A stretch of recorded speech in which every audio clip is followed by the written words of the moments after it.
வணக்கம். All India radio, Chennai.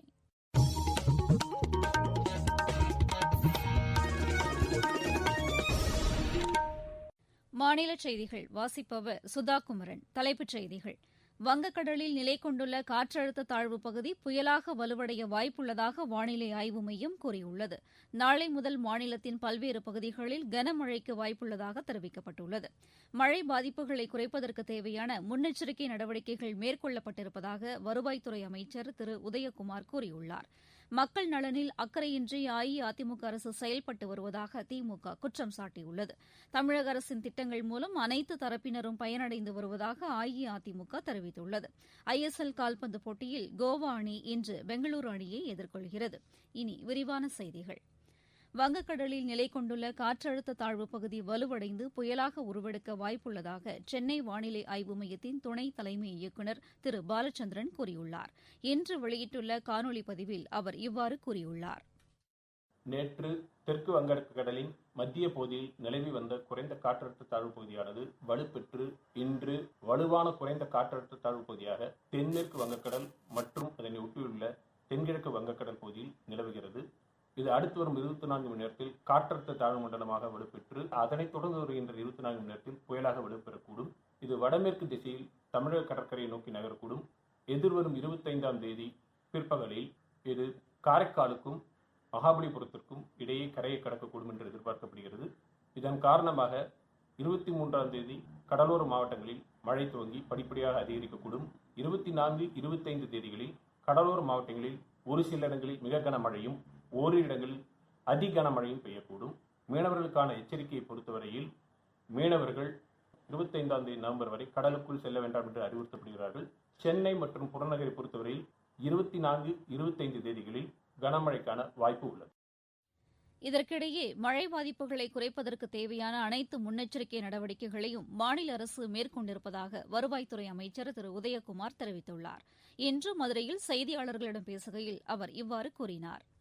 கடந்த 10 ஆண்டுகளுடைய அனுபவத்தை அடிப்படையாக வைத்து ஏறத்தாழ 4133 இடங்கள் தமிழகம் முழுவதும் பாதிக்கப்படக்கூடிய இடங்களாக கண்டறியப்பட்டிருக்கிறது. அதில் மிக மிக அதிகமாக பாதிப்புக்குள்ளாவது, மிக அதிக பாதிப்புக்குள்ளாவது, மிதமாக பாதிப்புக்குள்ளாவது, அது 5 அடிக்கு மேலே என்று 3 அடி 2 அடி என்று அளவுகோல் வைத்து அது 4 வகையாக அதை பிரித்து ஒவ்வொரு மாவட்ட நிர்வாகத்திலும் இந்த வல்னரபிள் லொகேஷன் மேப் எல்லா மாவட்ட ஆட்சியர் அலுவலகத்திலும் வைக்கப்பட்டிருக்கிறது. மாநகராட்சி அதற்கான நடவடிக்கைகளை மேற்கொண்டு இருக்கின்றார்கள். தமிழகம் ஆந்திரா இடையே அரசு மற்றும் தனியார் பேருந்து போக்குவரத்து வரும் புதன்கிழமை முதல் மீண்டும் தொடங்கும் என்று அறிவிக்கப்பட்டுள்ளது. இ பாஸ் இன்றி பயணங்களை மேற்கொள்ளவும் அனுமதி அளிக்கப்பட்டுள்ளதாக மாநில அரசு கூறியுள்ளது.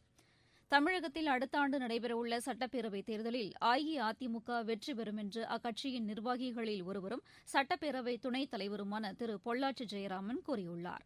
இன்று பொள்ளாச்சியில் செய்தியாளர்களிடம் பேசிய அவர் சிறுபான்மையின மக்களுக்கு பாதுகாப்பு அரணாக அஇஅதிமுக இருக்கும் என்று குறிப்பிட்டார். அஇஅதிமுக அரசு நிறைவேற்றிய திட்டங்கள் மூலம் அனைத்து தரப்பினரும் பயனடைந்திருப்பதாக திரு பொள்ளாச்சி ஜெயராமன் கூறினார். மக்கள் நலனில் அக்கறையின்றி அஇஅதிமுக அரசு செயல்பட்டு வருவதாக திமுக தலைவர் திரு மு க ஸ்டாலின் குற்றம் சாட்டியுள்ளார். இன்று வெளியிட்டுள்ள அறிக்கையில் இதனை தெரிவித்துள்ள அவர் மக்களவைத் தேர்தலைப் போல் சட்டப்பேரவைத் தேர்தலிலும் திமுக வெற்றி பெறும் என்று நம்பிக்கை தெரிவித்தார். வாக்காளர் பட்டியலில் திருத்தங்களை மேற்கொள்வதற்கான சிறப்பு முகாம் இன்று மாநிலம் முழுவதும் நடைபெற்றது. வாக்குச்சாவடி மையங்களில் நடைபெற்ற இந்த முகாமில் பெயர் சேர்த்தல், நீக்குதல் மற்றும் திருத்தங்களை மேற்கொள்வதற்கான பணிகள் மேற்கொள்ளப்பட்டன. ஏராளமானோர் ஆர்வத்துடன் விண்ணப்பித்ததாக எமது செய்தியாளர் தெரிவிக்கிறார். கோவிட்-19 பரவலை கட்டுப்படுத்த பொதுமக்கள் அனைவரும் தவறாமல் முகக்கவசம் அணிய வேண்டும் என்று மக்கள் நல்வாழ்வுத்துறையின் முதன்மைச் செயலர் டாக்டர் ராதாகிருஷ்ணன் கேட்டுக் கொண்டுள்ளார். சென்னையில் உள்ள மீன் சந்தை ஒன்றில் முகக்கவசம் அணிவது தொடர்பான விழிப்புணர்வு நிகழ்ச்சியில் இன்று பங்கேற்று அவர் பேசினார்.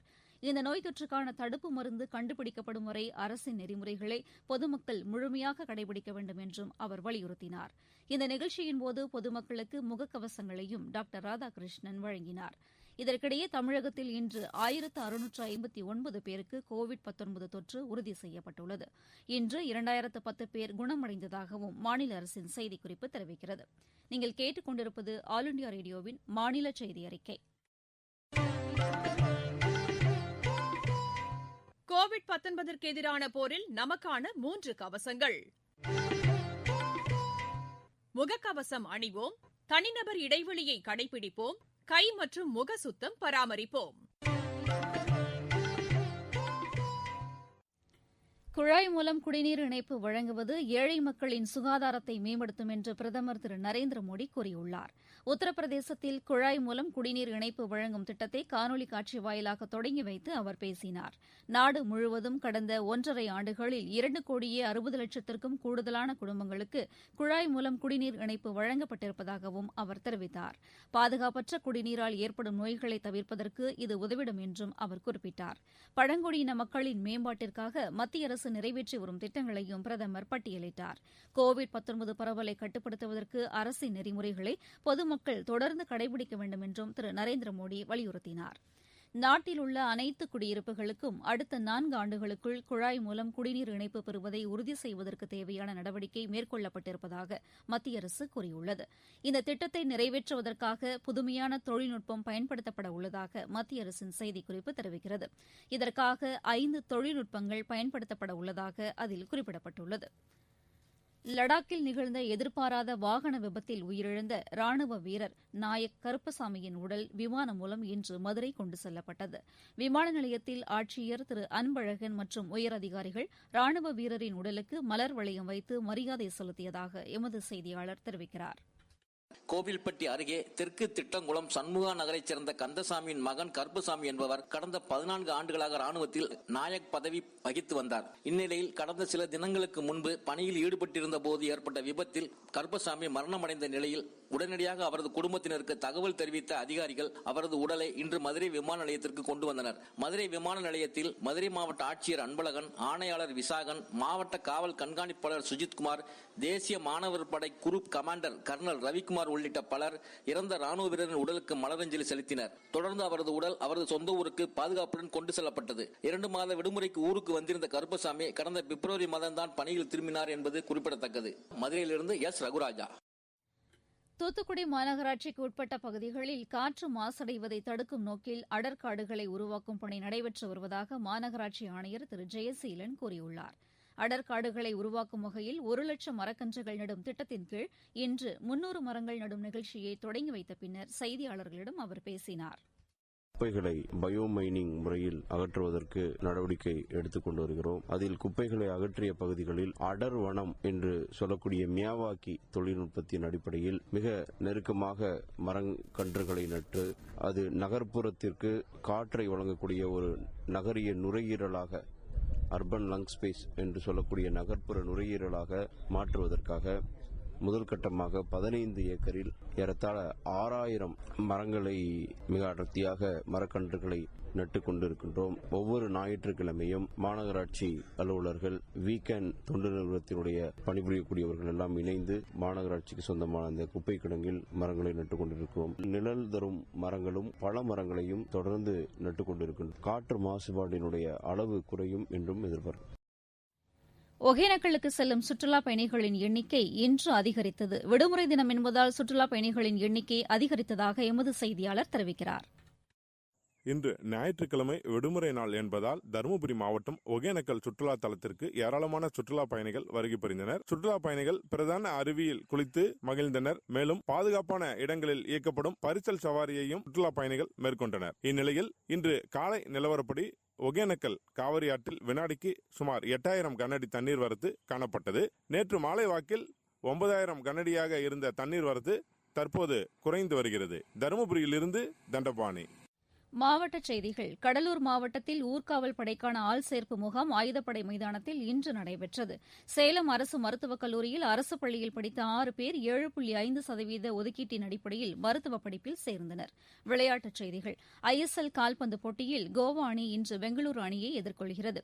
பட்ரோடா மைதானத்தில் நடைபெறவுள்ள இப்போட்டி இரவு 7:30 மணிக்கு தொடங்குகிறது. ஒர்லாண்டோ ஓபன் டென்னிஸ் போட்டியின் ஆடவர் ஒற்றையர் பிரிவு இறுதி ஆட்டத்தில் இந்தியாவின் குணேஸ்வரன் இன்று அமெரிக்காவின் பிராண்டன் நகாஷிமாவை எதிர்கொள்கிறார். அடுத்த ஆண்டுக்கான ஆஸ்திரேலிய ஓபன் டென்னிஸ் போட்டிக்கான தேதி 2 வாரத்திற்குள் தெரிவிக்கப்படும் என அறிவிக்கப்பட்டுள்ளது. மீண்டும் தலைப்புச் செய்திகள்.